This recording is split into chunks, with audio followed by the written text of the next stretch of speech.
It's time now for Countywide, a special presentation of Yavapai Broadcasting News. Join Paul David and Brad Miller as they talk with our community's leaders, newsmakers, and people in the know. You'll hear about the hot topics that affect all our lives here in Yavapai County. And now, here's today's Countywide. Welcome to Countywide. I'm Paul David. Good to have you in studio today. Arizona Game and Fish's Shelley Shepard is back with us. I guess it's the fourth quarter of the year. It is the fourth quarter of the year. I know. Can you believe it? I know. I can't. 2012 is winding down. I know the leaves are falling off the trees. It's cold in the morning. The days are shorter, and it's hunting season. It is hunting season. Yes. So you brought us some carnage here that we could look at a little bit this morning. You had an interesting little quiz for me before we started here. Yes, we need to know. Actually, Ryan's the one that said it, but you've got a deer. You've got a ram, and you've got an antelope. Very good. Some people can't see that because most of that stuff's been removed. But but you had a question. Brian had a question. What horns and antlers? What's the difference and which is which? Yeah, which have horns and which have antlers. Yes. And I got one wrong. You did. Point it out. Which one was it? It was this one here. This is the antelope. People looking at it. This is the antelope skull with the horns. Yes. Not antlers. They're not antlers. They're not antlers. What's the difference? The big difference is, well, there's two. What they're actually kind of made up of, or what kind of material they are. The antlers are more like bone, and the horns are typically more hair-like. They're like cuticle. They're like your fingernails. And they typically don't shed every year. And antlers with deer and elk, they will drop their antlers every year. But antelope are different, right? Antelope may lose the sheath off their horns, and there is there's a bony piece in their skull about yay long that the sheath is actually on. So they may lose that every year. Yeah. So this is like something that you could slide. It can right slide off. There. That one may, if you want to try it. I don't want to because we'll have the domino effect. But there is a big difference, and a lot of people always reference those. Oh, look at those horns, and actually they're not right when they say that. They're antlers on a deer and an elk. Now, I want one more quiz for you. Okay. Is this a mule deer or is this a white-tailed deer? Do you know? I'm going to go with a mule. Very good. Yeah, it's from a mule deer. Usually a bigger Wider, antlers, right? wider and more breast. branching. White-tailed deer typically have much smaller antlers and more. Yeah, I kind of describe it as a bowl or like a basket. Yeah. And much smaller. And typically, our whitetail are found in the southeastern part of the state. We have pockets of whitetail, but mule deer are a lot more common throughout Arizona. Northern Arizona mule deer? Yeah, yeah, and we do have some whitetail, like out of the Flagstaff area in Hunt Unit 6A, right around Apache Made area. There's pockets of whitetail deer. Okay, yeah. and there are difference in sizes on the mule deer and the whitetail. We are so off topic right now, just because of Ryan. Hunting. Yeah, hunting. Anyway, well, it's all about hunting because that's what they're hunting right now. Well, I mean, but identification is good. The giant ears, like a mule. Is that why they're called mule deer? Typically, that's kind of how they got their name, was the size of their ears. Now, the thing is you typically don't have a white-tailed deer and a mule deer standing next to each other, showing you their ears and how big they are. But, I mean, body size-wise, mule deer, you're going to be looking at maybe a 200-pound animal. On a good-sized whitetail, you're talking an animal around 100 pounds or so, maybe a little bit more. So wow. Big difference in size, body they're taller. size. Mule deer are taller, aren't they? They should be, yeah.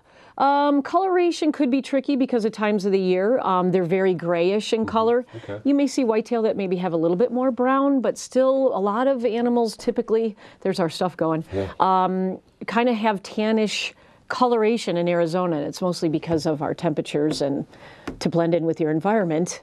Our environment's kind of tan and brown. Well, I just love the fact you brought such fun stuff with you. Isn't it great? It's stuff to talk about. It's great, great. Well, and you did good on the bighorn sheep, too, because we actually have two kinds of bighorn sheep in Arizona, too.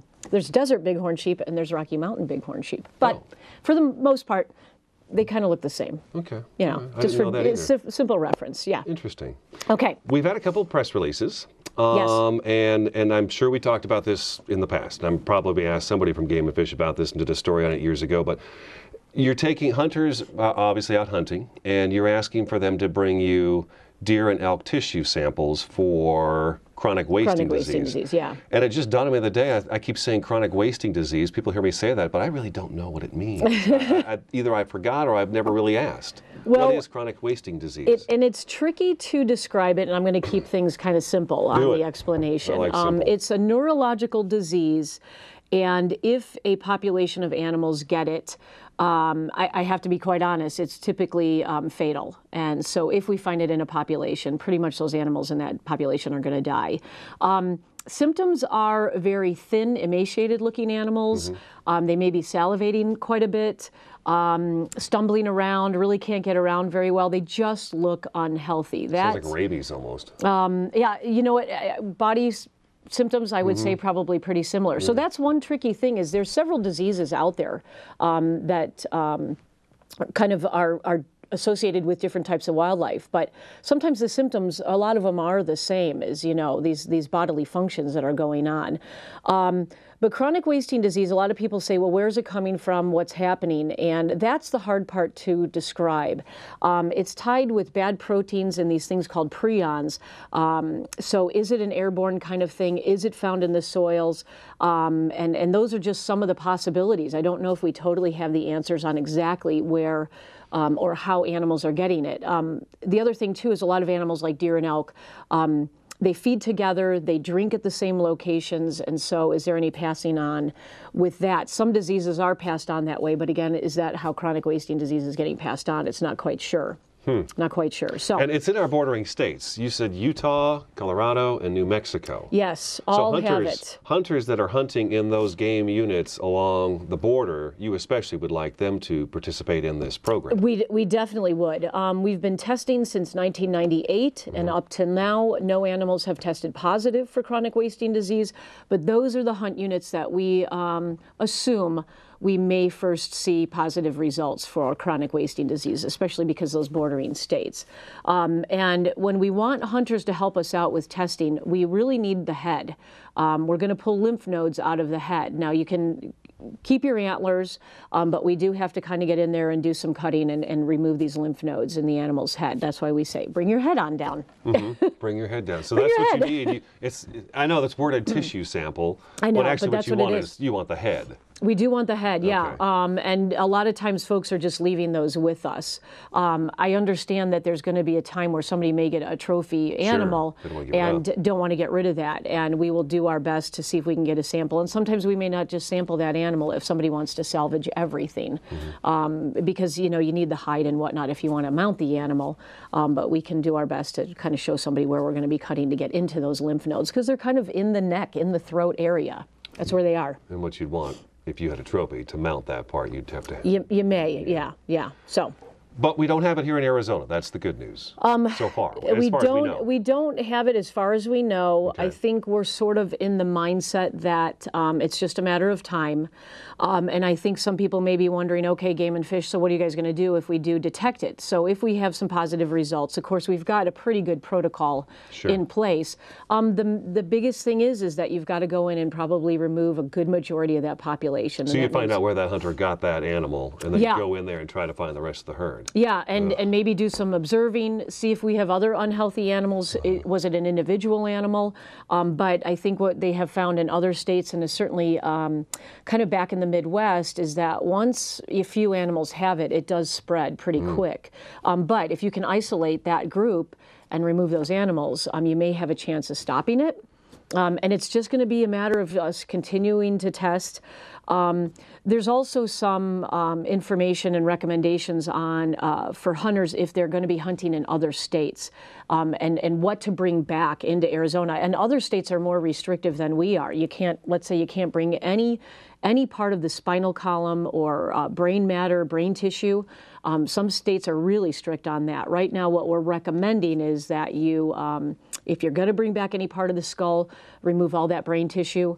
Try not to bring back any spinal column and fluids and that kind of thing, because that's where some of that problem is and how it may get passed on. We have to take a break. Oh, my gosh. Yeah, good breakfast talk, by the way. I know. Awesome. Brain matter. Shelley Shepard with Arizona Game and Fish Department in studio today. I'm Paul David. This is Countywide. We'll be back in just a couple minutes. So, I'm kind of new here, but I've noticed a trend. My human does this funny thing where she goes around and gets all my toys, and then she hides them in that basket by the door. You know, but it's always the same basket, and it's always in the same place. And then she acts so surprised when I find them, but, you know, she's putting them in the same basket. Again. It's like, hello, that's where you put it last time. You were the worst at hide and go seek.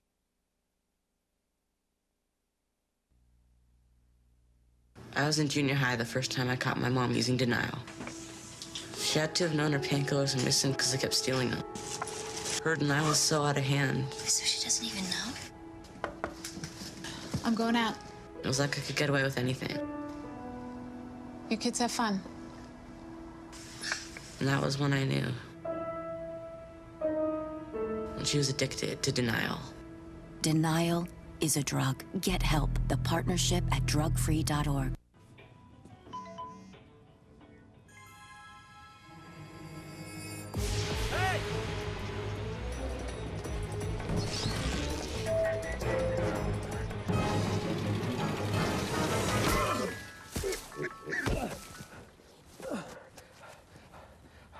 So, same time next week? Well, of course. Put away a few bucks, feel like $1 million. For free tips to help you save, go to Feed the Pig. Now, some action from the courts. Billie Jean King renewing her rivalry with Arthritis. First set, furious volley, and right to the net for a winner. Beautiful forehand there. Arthritis, stunned. And here, match point. Billie Jean with the ace, taking it in straight sets. Afterwards, a jubilant Billie Jean King. Tennis is a weapon for me with arthritis. There's nothing like it for me to hit a ball, run to the ball, anytime, any court. I'm ready. Let's go. What's your weapon against arthritis? Find out at fightarthritispain.org.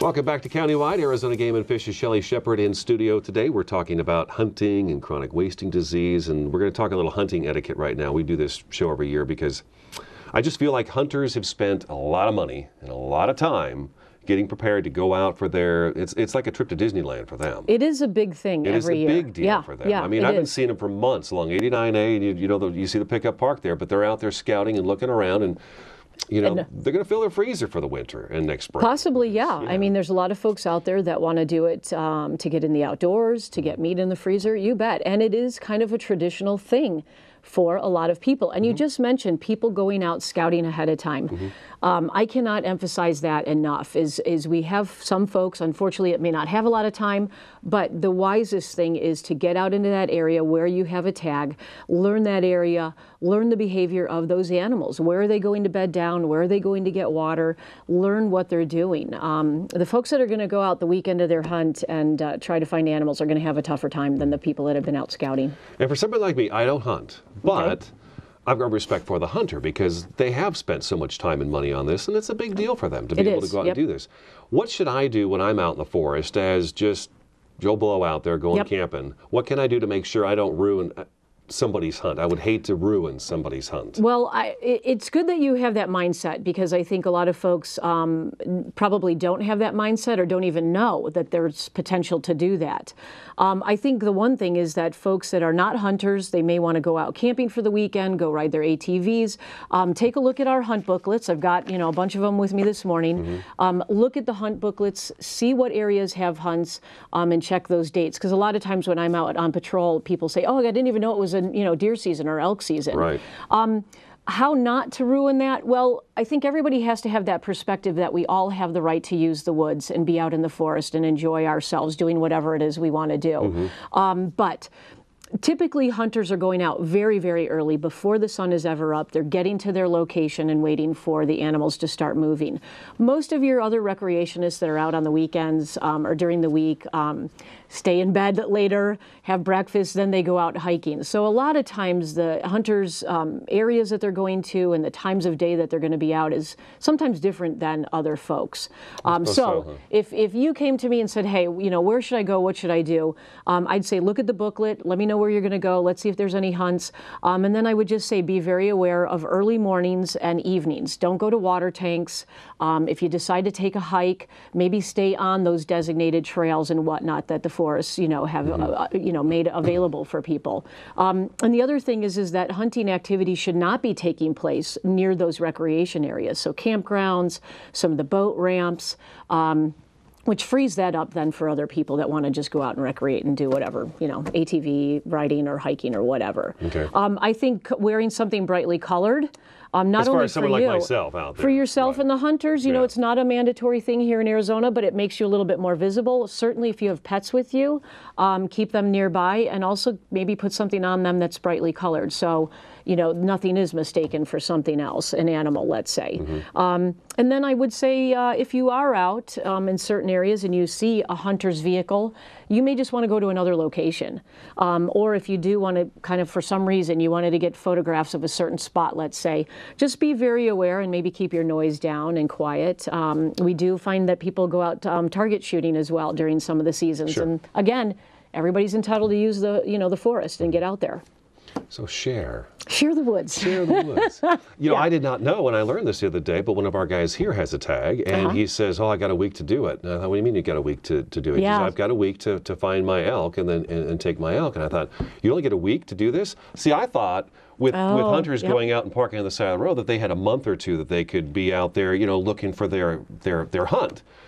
But it's not the case. They're scouting for it, trying to find where that spot is what's taking place. And then the week of their hunt.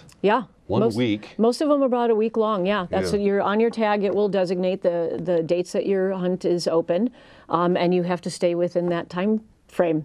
See, I did not know that, so that's interesting. Okay. Yep. What hunting seasons are underway right now? Oh my gosh. Bunch, huh? Yeah, there's been a bunch. We've got deer seasons are mixing in now with a lot of the elk hunts, and I'm going to reference elk hunts in northern Arizona and the White Mountain area pretty much. Okay. And then deer seasons are starting to slowly, you know, start in different parts of the state. When does this come to an end? It never does. Well, right. There's a hunting season all year round, but... We pretty much kind of wind things down in December. We have a lot of whitetail seasons that run in December. Then there's kind of a break. And then actually we've got javelina seasons that will start in January. But deer and elk will be done by... Deer and elk should be done beginning of December. So we've got some deer hunts towards the middle of December, end of December. And then it starts up again in January. I'll be darned. So a lot of seasons. It's very, if you want to know the really busy time for game wardens is the fall for sure with hunting. And then come summer, it's typically like watercraft season and boating season. Fishing and all that and good stuff. That's the busy summer stuff. Gotcha. Okay. Yeah. Let's hit poaching. That's a problem. Yeah, just a minute ago when we were talking about season dates and whatnot and what's allowed and what isn't, and you're talking weapon types. Is it an archery season? Is it a rifle season? We have muzzleloader seasons. And the thing about poaching is it's still going on. It's still a problem. And it's interesting. We always need to really make sure that we advise people and let people know that hunters are not poachers. Hunters are pretty ethical people. They're following the rules and regulations. They may make mistakes every now and then, but it is a different mindset than the group of poachers. These are the individuals that have no respect for the laws, no respect for the resources, and really, honestly, no respect for other people that are out there. Well, it seems to me they're not even taking the animal. The last one we had from you was shot a few times and then just left out there. Yeah, this was the bull elk. This was a bull elk that was shot with a high-powered rifle just several days right before our archery bull season started. Poor guy. And it was one of those cases, you're right, where that entire animal was left to waste in the field. People always ask us, well, why are they doing this? And, some of the things that we're looking at is, well, they're going after antlers. Are they trying to salvage some of the meat or get the meat off the animal, even maybe the animal's hide? Then we kind of see different behavior. I don't want to say joyriding, but they're out running spotlights and shooting at whatever they can. It was standing there and somebody decided to shoot this it. Case this boils down off of Lake Mary Road, this was a case probably where somebody just happened to be pulling over, saw the animal, and took a shot. Do they get scared off? They hear a car coming or whatever. Do they think they're going to come back later and grab the animal? There's all sorts of different things going on in their minds when these folks do this kind of stuff. Multiple animals. There is some subsistence hunting, which is folks going out and trying to provide meat, maybe for themselves or their families. That is going on, but it's happening all over the place. And it doesn't matter. It's not just deer or elk. It's everything. Everything is getting poached. We have to take another break. Oh, boy. Before we do that, though, Operation Game Thief is the number you call if you see somebody poaching or looks like poaching, 602-942-3000. Different number. Really? Different number? Yeah, for Operation Game Thief. What is it? It's 1-800, 352-07... 3520-700. Okay. I had to think about it for a second. 352-0700. Yeah, that's Operation Game Thief, Okay. 1-800. We're going to take a break. 2-minute break. We'll be right back with Arizona Game and Fish's Shelley Shepard. I'm Paul David. This is Countywide. Stick around.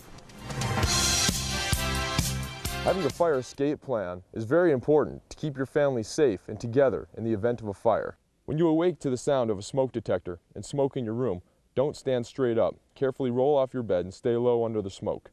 If your door is shut, feel the door with the back of your hand. Slowly open the door if no heat is felt. Always stay low until you get to the outside of your home. Always have 2 ways out of your house and a specified meeting place somewhere outside your home. Home escape plans should be drawn up and rehearsed on a regular basis.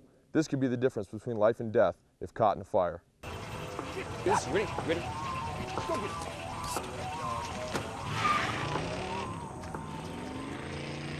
Oh, come on, Randy. Animal shelter, here I come. And no, I'm not crazy or emotionally damaged. That's a stereotype. I just belong to a total loser. I'm a good dog. So if you want a pet, adopt. And if you see Randy, tell him he dropped his wallet.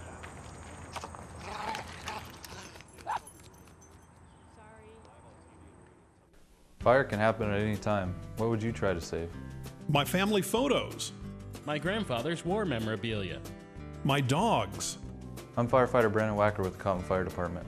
A working smoke detector is your best defense in the event of a fire. Make sure you have a smoke detector in every room except your kitchen. Test them monthly and change the battery once a year. Take the time to save the things you can't replace.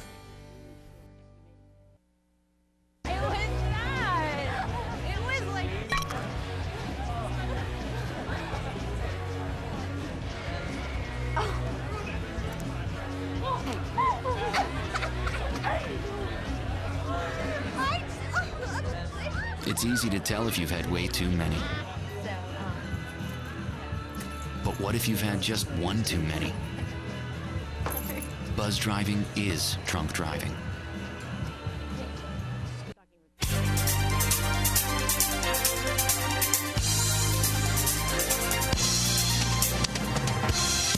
Welcome back to Countywide. We're going to wrap up the program here in just a couple minutes. Again, Operation Game Thief, now that I know what the number actually is. It's 1-800-352-0700. It's just that other number happened to be right next to the Operation Game Thief logo, yeah. so it's my bad. 1-800-352-0700. You have a photo contest, is what we want to nail before we finish up the program. Yes. We are working on a project called AWE. Okay. And that is the Arizona Watchable Wildlife Experience. It's happening in northern Arizona. And we are a group of folks that are highlighting 30 watchable wildlife sites within 30 miles of Flagstaff. And we've got a photo contest that's running now until the end of November. And we want to encourage folks to get out to those sites and take some really great fall shots. And it can be landscape, it could be wildlife, it could be people enjoying those sites. But the big push is that we want to get people to visit these sites. How do we find them? I was going to say, our AWE project, we do have a website, and it is azwatchwildlife.com, azwatchwildlife.com. Go there, you'll find a map with all of the sites. Our photo contest details are on the website as well. Okay. And is there information on the azgfd.gov about the AWE? There should be. I'm not sure how our connection is, but it should be in there. Okay. All righty. Yep. I think we've got about 30 seconds left. There was one other thing you wanted to get out, some kind of a questionnaire? Yes, every year hunters receive questionnaires in the mail about their hunt. Unfortunately, the hunt questionnaires for 2012 had 2011 on it.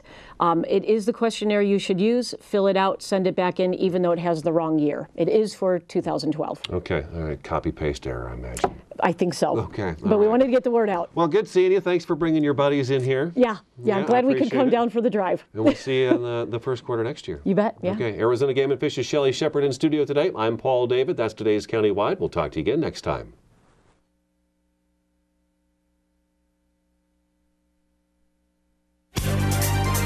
This has been Countywide, a special presentation of Yavapai Broadcasting News. Listen in each Tuesday and Thursday as we tackle the hot topics and talk to the decision makers across Yavapai County. That's Countywide with Brad Miller and Paul David each Tuesday and Thursday on this Yavapai Broadcasting station.